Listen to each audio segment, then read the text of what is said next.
Welcome, everyone, to the Chris Parrish Podcast, episode 124, the halftime show. Welcome, everyone.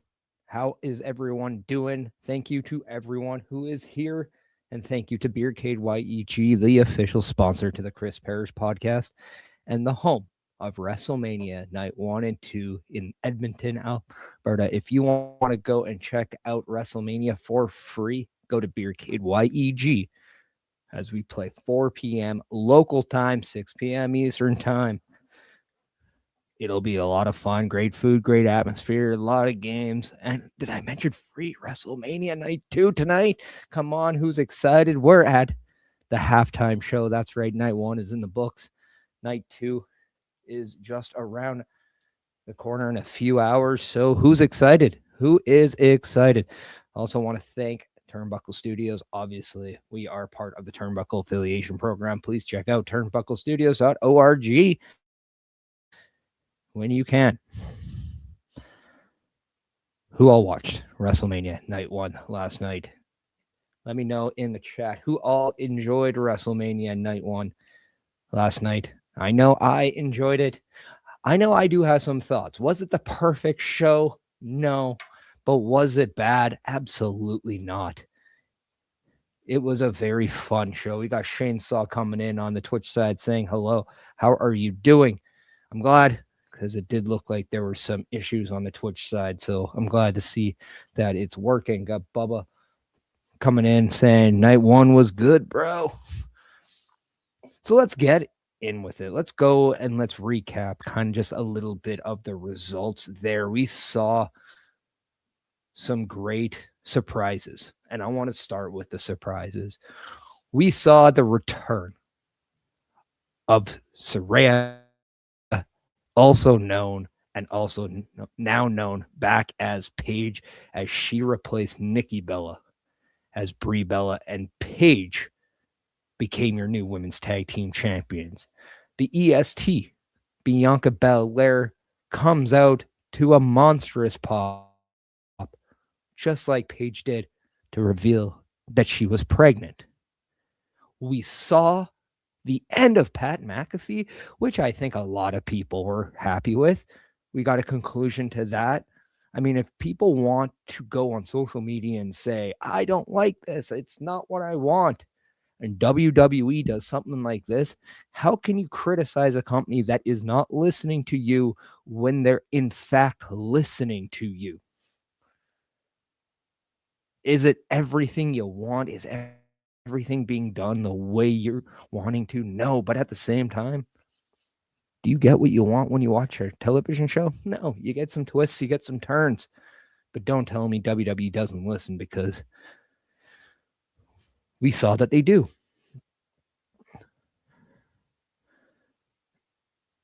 I thought Night 1 was a different type of Night 1. Instead of it being looked at, it's the standalone night of WrestleMania, I see it as an introduction to a 2-week or a 2-day show. I think for the first time, I can say I'm now watching WrestleMania differently than I watched it in years past, because it is 2 nights. So it is almost like watching a first period of a hockey game, even though it's 4 hours long. It's it's not the whole thing. So when I now go back and look at WrestleManias, I want to say, how was the whole spectacle? Instead of saying, okay, night 1 was way worse than night 2. I'm not going to do that.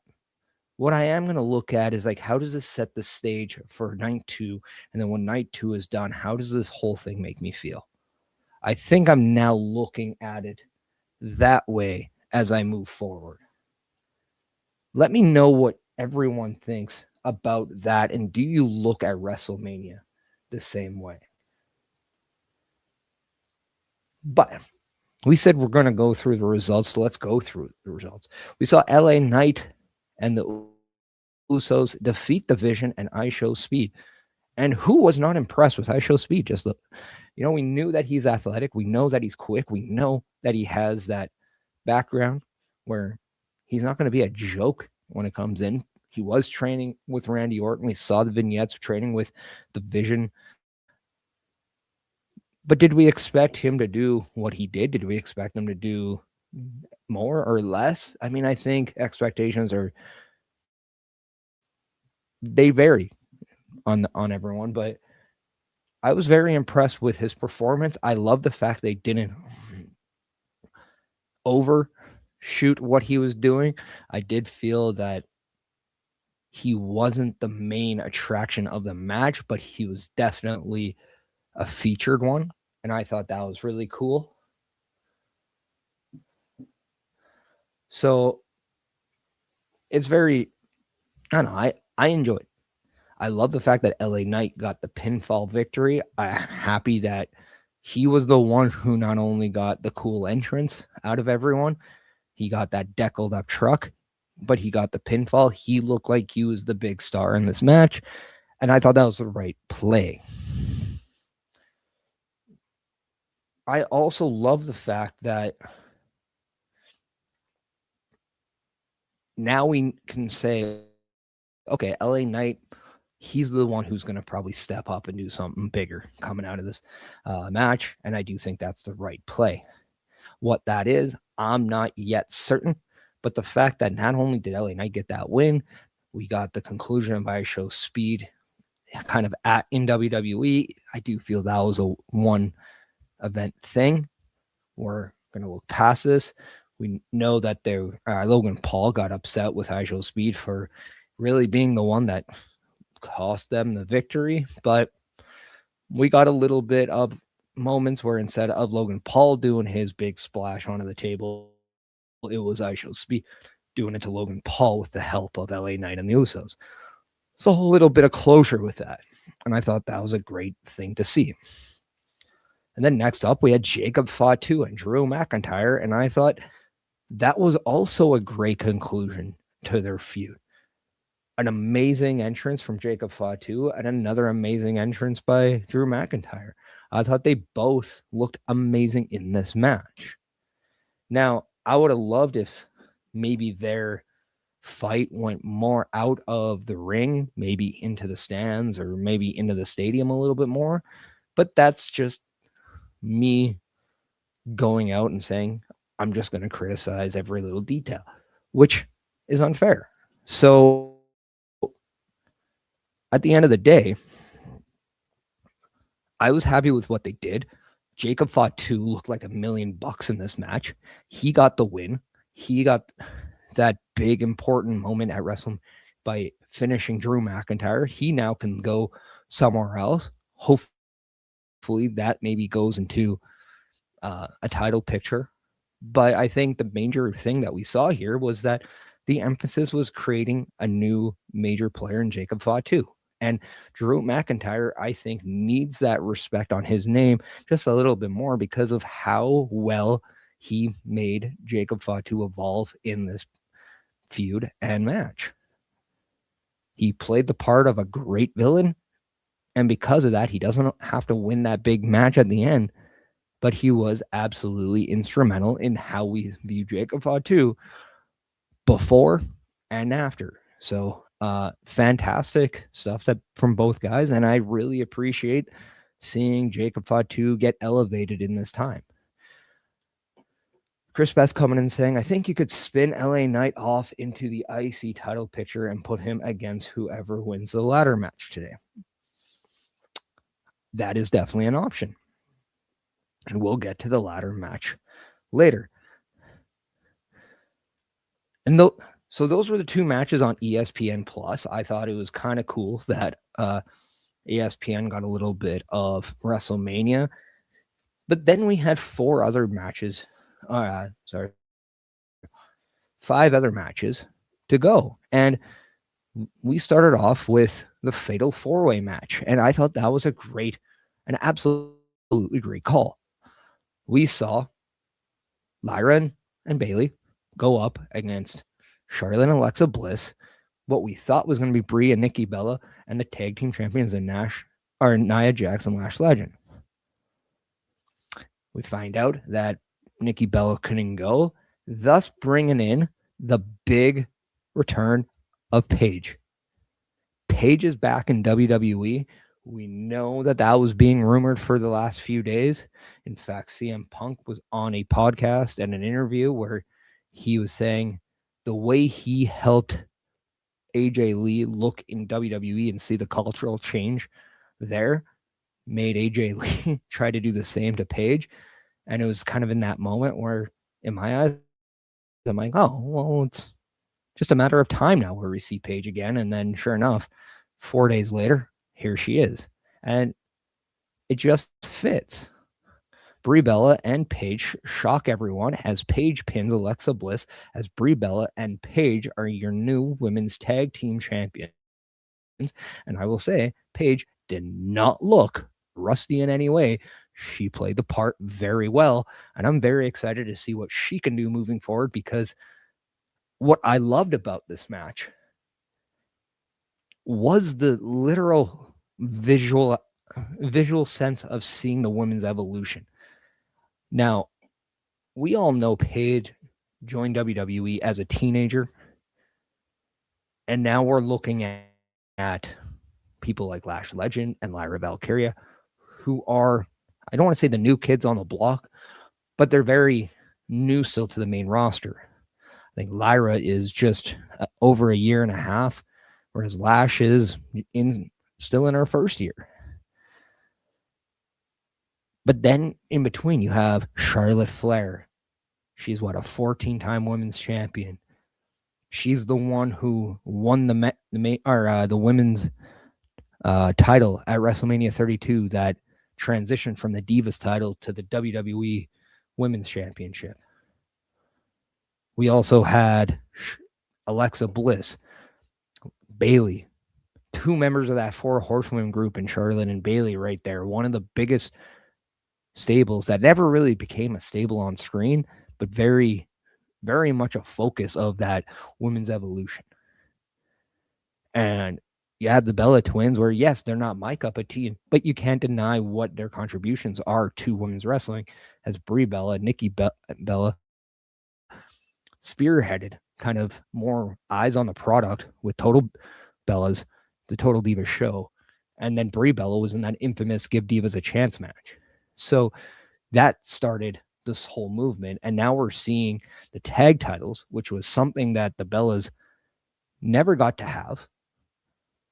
And then now we're fighting for. That is one of the big reasons why the Bella twins are back in WWE, to become tag team champions.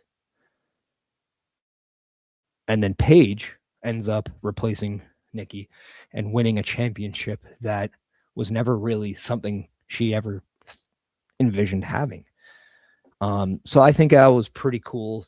It was a great shock. There's always 1 or 2 matches where you can look at the betting odds on WWE and say, okay, that's a good little change. That's a good switch. And I think this was that good switch, because it gave you a moment of Paige coming back. And I thought that was really cool.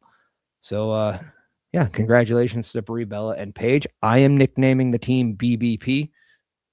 Brie Bella, Paige. It just fits. I don't know. But just the amount of now matches we could see in Paige, I go straight to what would a Paige and Stephanie Valkyria match be? Paige and Rhea Ripley, Paige, Io Sky, Paige and Lyra Valkyria. Like, there is so many intriguing matches now on the women's side involving Paige. Could Paige and AJ Lee become a tag team at some point? That would be full circle in my eyes. I'm very intrigued now, and I think the women's division just got better by bringing in another name to its roster. And then next up, we saw Seth Rollins and Gunther, which I think was bell to bell my match of the night. Now, I said on the SmackDown Security Detail, this was my dark horse for match of the night, and I'm very happy to say I was spot on. Because in just a matter of weeks, these two put together a match that we did not think was going to be on WrestleMania, and it was. And I think we're very happy this was our WrestleMania match, because these two delivered like they always do. in just a few weeks, they really told a story of how this went from professional and personal in a way of Gunther takes it personal because wrestling is his life. He doesn't like the fact Seth Rollins claims he's the best in-ring wrestler because he believes he is. There's that professional, I don't want to say jealousy, but professional emotion there that turns into real emotion. Gunther is always billed as this final boss and the career killer lately as the guy who likes to retire people.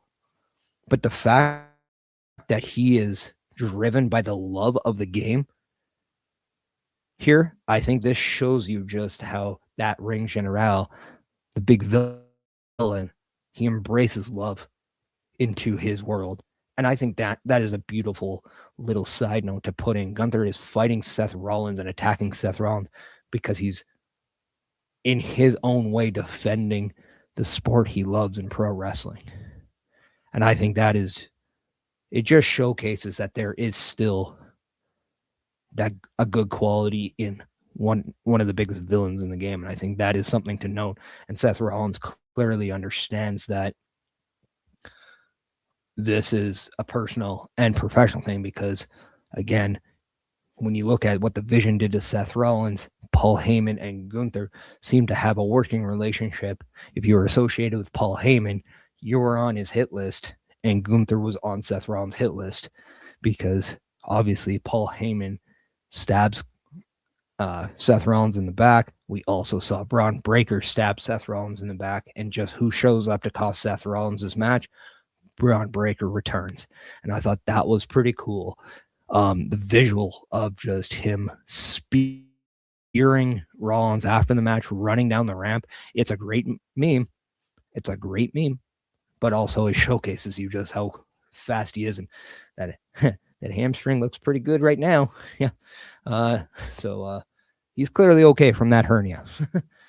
But yeah, we're going to get Seth Rollins and Braun Breaker post WrestleMania, and come on, who doesn't want to see these two rip each other's heads off? I know I will. I can't wait for Monday. So now we got this banger of a WrestleMania match, and now all of a sudden we're looking forward to what's next. I think they did a great job here. Absolutely great job. Now the big question is, what does Gunther do? And maybe him, LA Knight, that could work. That very much could work. But we'll see. And then next up, we got what I still believe should have been the main event. And I still believe, yes, they could have had more time. And I'm not going to give you the whole, the women didn't get a lot of time in ring, because I'll say this. I enjoyed the Becky and AJ Lee match. I love the Fatal 4-Way match. Actually, before I get to Liv Morgan and Stephanie, that was the match. Becky Lynch versus AJ Lee Intercontinental title match. That in order. That came after that was actually before Gunther and Seth. Becky Lynch, AJ Lee, sorry. This match, I think, went exactly how it should have went. But a lot of people are designed to say, well, the babyface should always win the match that ends the feud. And I can agree, as that's usually right. But this whole feud was kind of gone to make AJ Lee look unbeatable and incredible. She gets the win at WrestlePalooza. She taps out Becky Lynch in that mixed tag match. She then gets the win for her team at Survivor Series at War Games.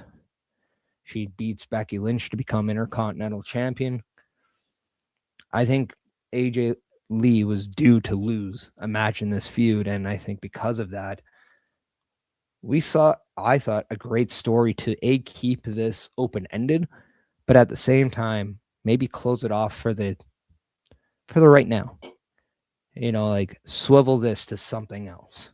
Because at the biggest stage in the game at WrestleMania, Becky Lynch beat AJ Lee and won the Intercontinental Championship for a third time. And I think that is something to note, that at this brightest stage in the world, Becky Lynch topped AJ Lee. That is something to say. You can question the way Becky Lynch won it, exposing turnbuckle, doing some tactics, but at the end of the game, your job is to win. Becky Lynch did just that. And You got to credit Becky Lynch, still in my eyes one of the best, if not the best, women's wrestlers of all time. And I'm curious to see now where these two go. I can see AJ Lee maybe taking some time away, but Becky Lynch right back. It'll be very interesting to see what's next for Becky Lynch in the Intercontinental Championship. Then we go to our semi-main event, our co-main event, what I think should have been the main event. Liv Morgan, Stephanie Vecchio, women's world title. I think this match should have been at least 20 minutes long. It was not, and I understand the gripe. But before we get to the gripe of, yes, they weren't a 20-minute match, not all great matches need to be 20 minutes. I just feel this match had that build of where if you would have allowed everything to breathe just a little bit more, I think the story that we're telling becomes a little bit better. I do think these two women absolutely could have put on a clinic at WrestleMania. I don't dislike what they did do. I just know that they're capable of doing more. And I hope that we see that at some point, because Stephanie Vecchio walked into WrestleMania with the odds against her, and that proved costly as Raquel Rodriguez, Roxanne Perez came down and they helped Liv Morgan, who debuted her Trouble song as now what appears to be her new entrance theme, as Liv Morgan becomes the new women's world champion. And I thought that was the right move. I'm okay if they continue on with Liv and Stephanie. I just hope that if they are going back to that, maybe they're headlining a Saturday night's main event, or maybe they have a prominent role at Backlash. I think that's something that I would love to see. And then lastly, we do have the main event, Cody Rhodes, Randy Orton. Cody Rhodes beats Randy Orton in a surprising fashion, as I think a lot of us expected Randy Orton to become a 15-time world champion. But by defeating Randy Orton, Cody Rhodes eliminates Pat McAfee from the WWE.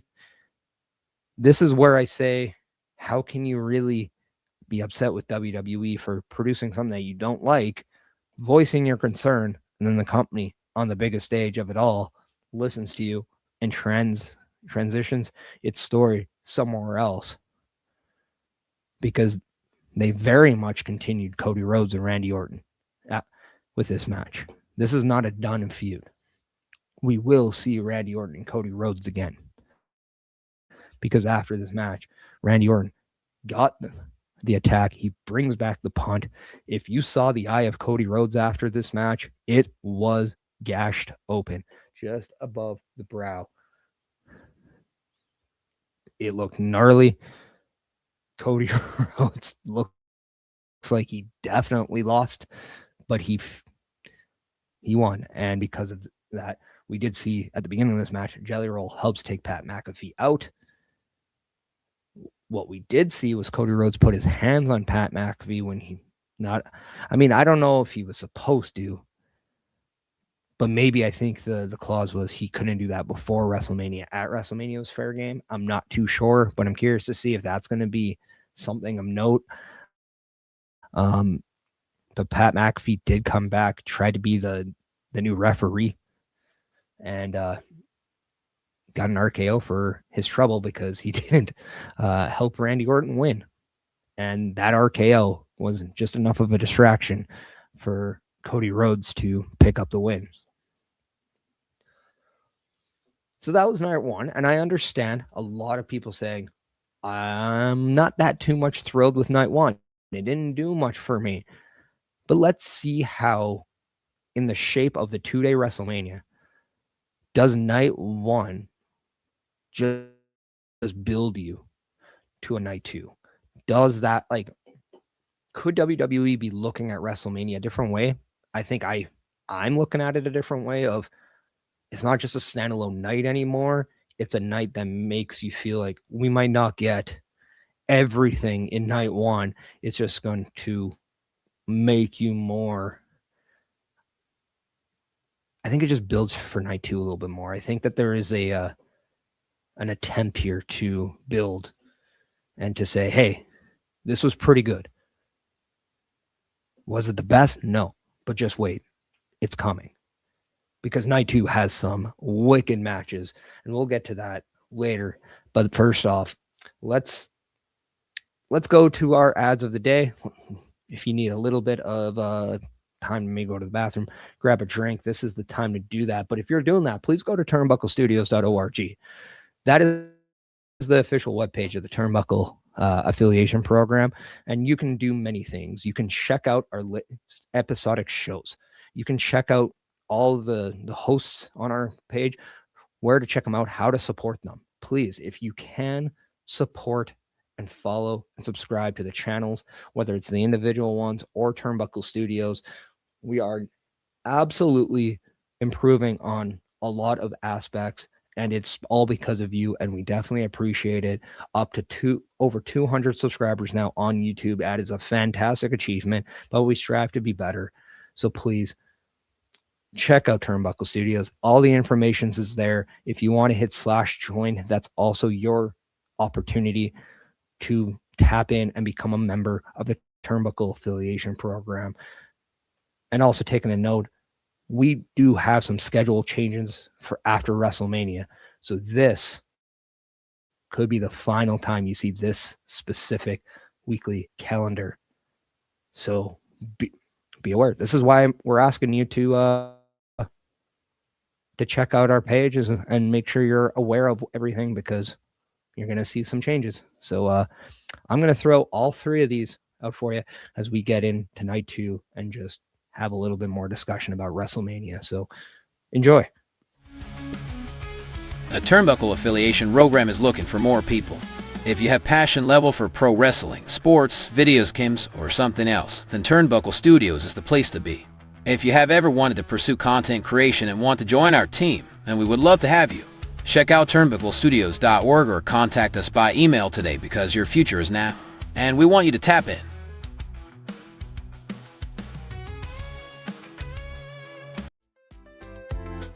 The Turnbuckle Studios store is open for you 24 hours a day, 7 days a week. Get the merch and represent the best from the shows you watch on a weekly basis. Multiple styles to choose from with over 10 products available. Don't get left out and pick up all your favorites today.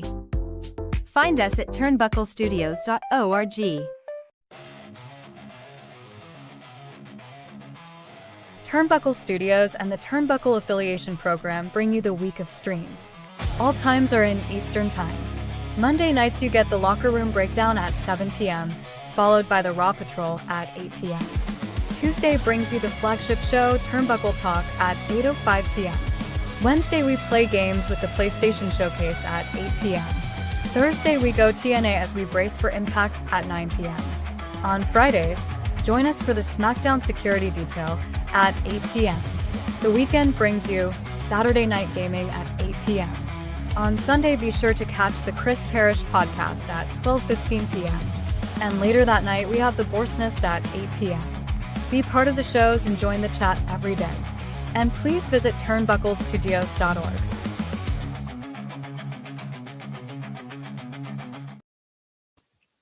That's right, everyone. If you go to turnbucklestudios.org, that is our official webpage. We do have that beautiful shop, sponsored and jet powered by Redbubble. turnbucklestudios.org/shop.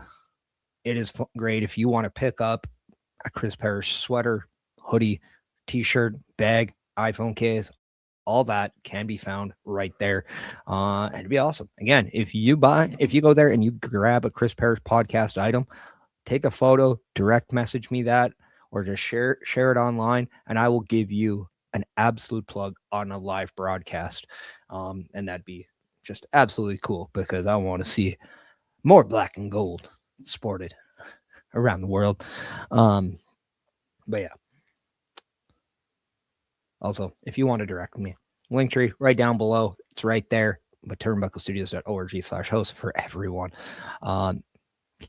Again, if you want to catch night 2 of WrestleMania in the Edmonton area, please check out Beercade YEG. They're just not proud sponsors of the Chris Parrish podcast. They're also great friends. An amazing place to catch a live free viewing, by the way. You don't have to pay a dime to get in, but what you do want to pay is close attention, because night 2 is just around the corner in a few hours, and you can have a lot of fun with a great menu, great atmosphere, and some video games too, in case you want to try your luck at whether it's air hockey, whether it's racing, whether it's whatever the case may be. Beercade does have a great selection of games and arcade games there as well. So go to Beercade YEG, 10544 82nd Street. That is the place to be. And come say hi, because I will be at location at Beercade YEG tonight. If you do not live in that Edmonton area and you want to catch out the PLE Patrol, that will be coming here live at 6 p.m. Eastern with night 2 of WrestleMania. So night 2 of WrestleMania, we are the halftime show, the unofficial halftime show of WrestleMania. It's only self-identified that it's it. So don't quote me. I'm just saying it for the sake of saying it. But how do we feel going in to night 2? Isn't it crazy that we're already 50% through WrestleMania?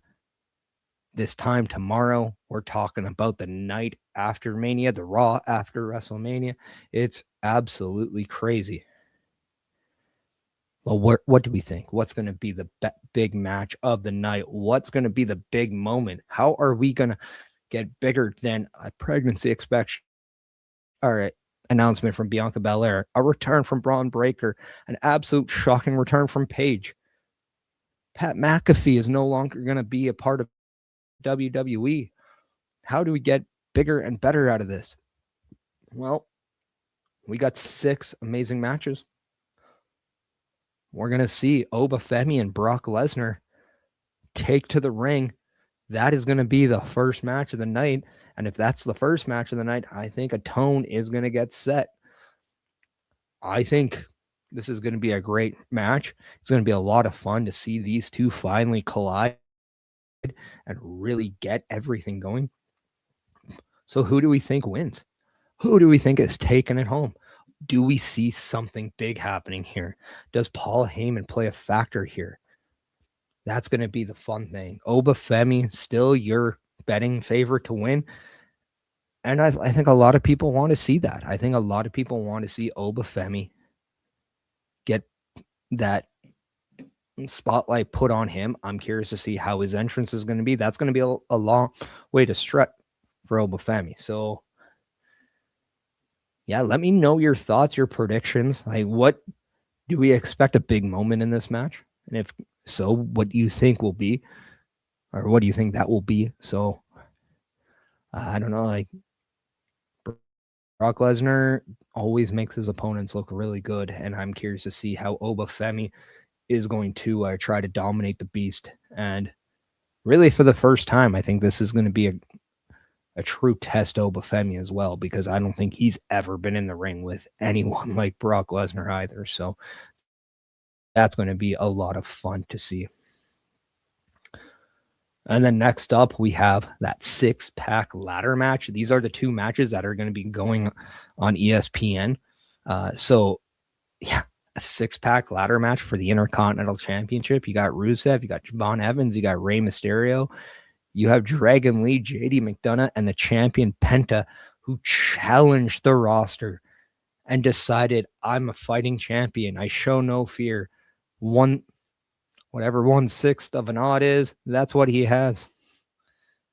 1 out of 6, that is his odds to stay your champion. Do we think Penta does the unthinkable and walk in and walk out Intercontinental Champion, or do we crown a new Intercontinental Champion tonight? And if we do, who do you think that is? Is it Javon Evans? Is he going to shock the world? Is being the bounciest man in WWE enough to bring home the Intercontinental Championship? Does Rusev find a way to do it? Not a lot of people were talking about him when he was announced as a participant, but after Monday, he showed you that he is very capable of wiping the floor with just about anyone. He was left standing on Raw as he took out every member in that match. Does JD McDonough, who is in his WrestleMania singles debut, is he going to shock everyone? Is he going to pick up his first singles championship on the main roster? Or does Dragon Lee beat him to the punch?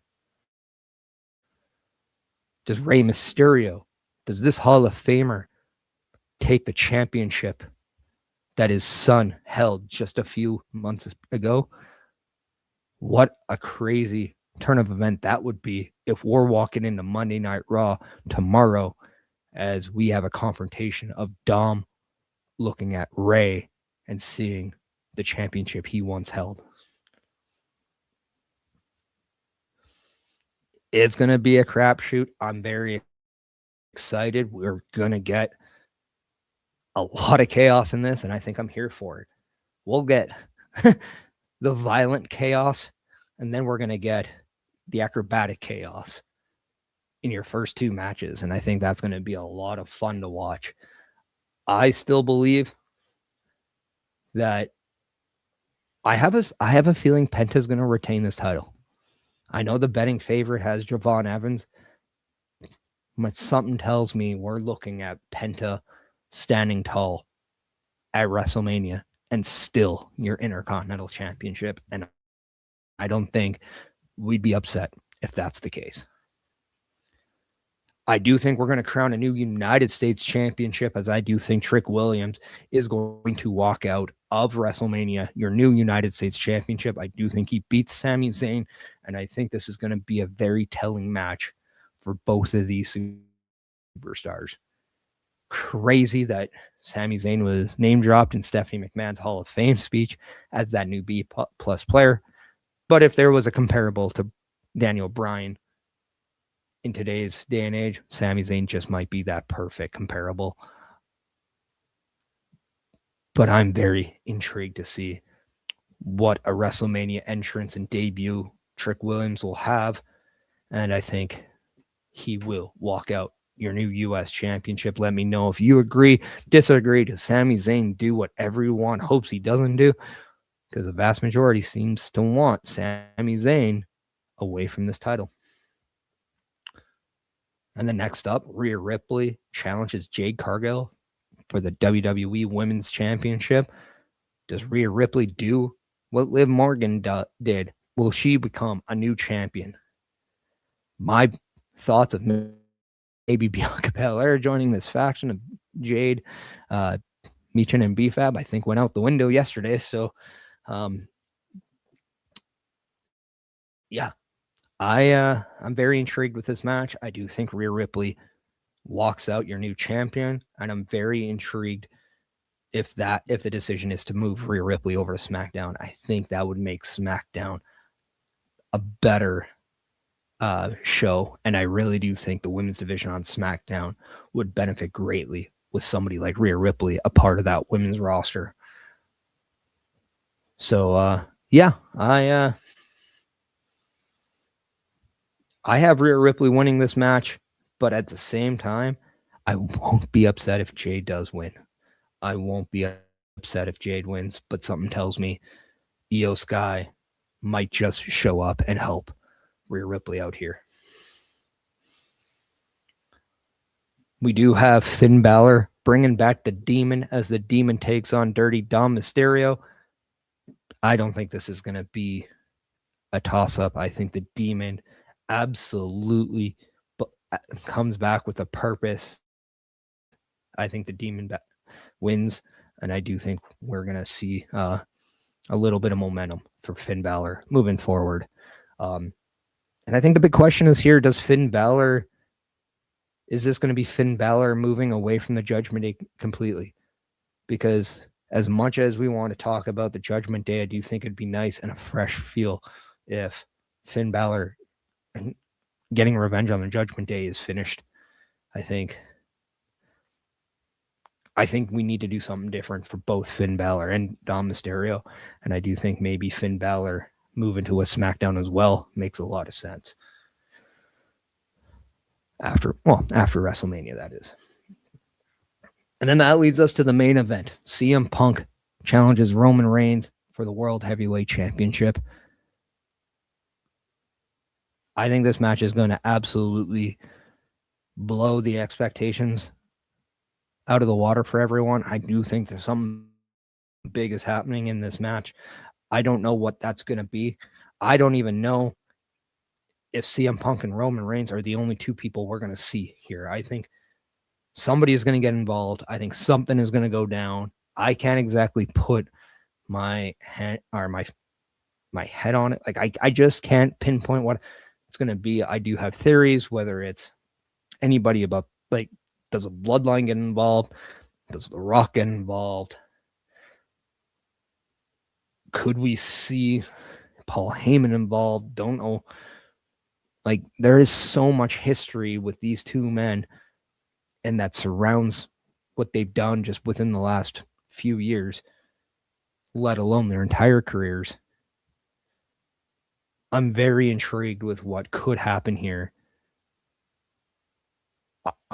As much as I want CM Punk to retain this title, there is a part of me thinking Roman Reigns is walking out your new World Heavyweight Champion. Let me know your thoughts. Let me know what match is going to steal the show here tonight. As much as I want to say this Obafemi Brock Lesnar match is going to be the big match, I have a true feeling that Rhea Ripley and Jade Cargill is going to be the match that from bell to bell steals the show. And I think the big story coming out is whatever's happening out of the CM Punk Roman Reigns thing match. But I want to know what we feel the big story coming out of night 2 will be. I'm very intrigued.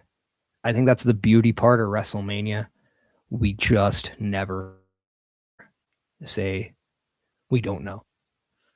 Something always could happen. Something always might not happen. We all know that last year, John Cena and Cody Rhodes was your night 2 main event. I can't see them. I can't see WWE putting a back-to-back WrestleMania with a match that closes the show on night 2. They have to deliver this year. They can't go back-to-back where fans are upset with the main event on night 2. I just don't think that's going to happen. So, for what it's worth, I'm intrigued. Again, if you're in town and you want to go and watch it, watch night 2 for free. If you want to come say hi, swing by Beercade. I'm going to be there. We're going to have some fun. We're going to enjoy night 2 of WrestleMania. It's crazy that we're here. It's crazy that it is that time. But as the World Heavyweight Champion says, is it great to be alive on a Sunday night or what? I'm going to take a page out of CM Punk.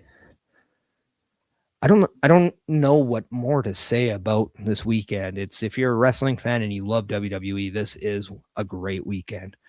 I do want to also shout, if you're not a fan of WWE and you like AEW, I want to give a big shout out to Darby Allin, who became the new AEW World Champion this past week. Shout out to Darby Allin for defeating MJF. I don't know how to feel about that right off the tails of a big pay-per-view. But like everything else, I need to see what happens next to really have a true feeling on it, because we all know situations can change in pro wrestling. Cards subject to change, right? So everything changes. Everything's moving. Pieces are not always aligning. That's just how wrestling goes. So I need to see what happens next with that world title picture. But I think the story too coming out is Darby Allin is now the new face of AEW, and that this is where AEW is rolling now. I know I had fun when AEW came to Edmonton for Dynamite, so I enjoyed it. I know a lot of people enjoyed Dynasty last week, so let's see where this goes. And I think that is the big question for me. I want to see where this goes. Who is Darby Allin's first competitor? Is MJF still going to be there, or is he going to take time off to film some movies? Who steps up? And I think that's always the big question here. So congratulations to Darby Allin. I'm curious to see this new direction of AEW and where that goes as well. So very, very intriguing stuff. But yeah, who is excited about pro wrestling right now? Isn't that not just the whole big story of everything? Pro wrestling is hot. If you love one company, they're doing great. If you love another company, they're doing great. So we're spoiled as wrestling fans. We are truly spoiled as wrestling fans. And this is just one of those weekends where it's almost Christmas for pro wrestling fans right now. So we do have to stay with the program. We do want to publicize next week. The Chris Parrish podcast returns for episode 125. So I want to do that. I'm going to show you kind of that. We know this is 124, the halftime show. Next week, it's going to be episode 125, full transparency. And the reason why that is called full transparency is because now we will have a clear picture of what is happening in the world of WWE with WrestleMania 1 and 2, nights 1 and night 2, officially over. The Raw after Mania, the SmackDown after WrestleMania. That is going to be known at this time next week. So I'm going to be very intrigued with that. So full transparency is episode 125, but we're still at 124. So let's close off episode 124 with the bang. So that is 124. If by chance you are watching on the Twitch side of things, whether it's on the Chris Parrish channel or the Turnbuckle Studio one, I'm going to be rating out on the Turnbuckle Studios one to my Chris Parrish one, and then I will be rating out to someone else on mine. So we will all be going somewhere. Let me know if there is a streamer on Twitch that you would like us to raid to. If not, we'll be doing that shortly. Once again, I'm gonna play you our calendar right now one last time, and then when we come back, we're gonna be raiding out and saying goodbye. So check out our weekly calendar one more time. Turnbuckle Studios and the Turnbuckle Affiliation Program bring you the week of streams. All times are in Eastern Time. Monday nights you get the Locker Room Breakdown at 7 p.m., followed by the Raw Patrol at 8 p.m. Tuesday brings you the flagship show, Turnbuckle Talk, at 8:05 p.m. Wednesday we play games with the PlayStation Showcase at 8 p.m. Thursday we go TNA as we brace for Impact at 9 p.m. On Fridays, join us for the SmackDown Security Detail at 8 p.m. The weekend brings you Saturday Night Gaming at 8 p.m. On Sunday, be sure to catch the Chris Parrish podcast at 12:15 p.m. And later that night, we have the Borsnest at 8 p.m. Be part of the shows and join the chat every day. And please visit turnbucklestudios.org.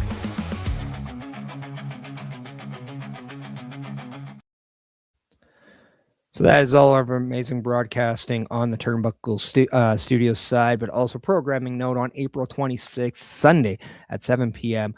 The Locker Room presenting the Our Wrestling or Our Raw perspective changes and becomes the Locker Room Presents Wrestling Recap. So tomorrow will be the final episode of Our Raw perspective, and that is then going to start on the 26th with. So 1 week from tonight, we're going to get the wrestling recap. So that is the programming note of change. And yeah, we are going to just randomly go to Mr. Shift on Twitch. Gonna raid over there. Say hi. Let him know that the Chris Parrish podcast sent you. And let's have some fun. Once again, this has been episode 124, the halftime show of the Chris Parrish podcast. Everybody enjoy night 2 of WrestleMania. Be safe. Be responsible. If you're indulging in alcoholic beverages, please do not drink and drive. Please be responsible. And for the sake of everything, be happy. Be healthy. But at the end of the day, be yourself, because you are important and you are enough. Thank you so much for taking our time and enjoying the episode today. I'll see you next week for episode 125. But for 124, everyone, take care. Yeah.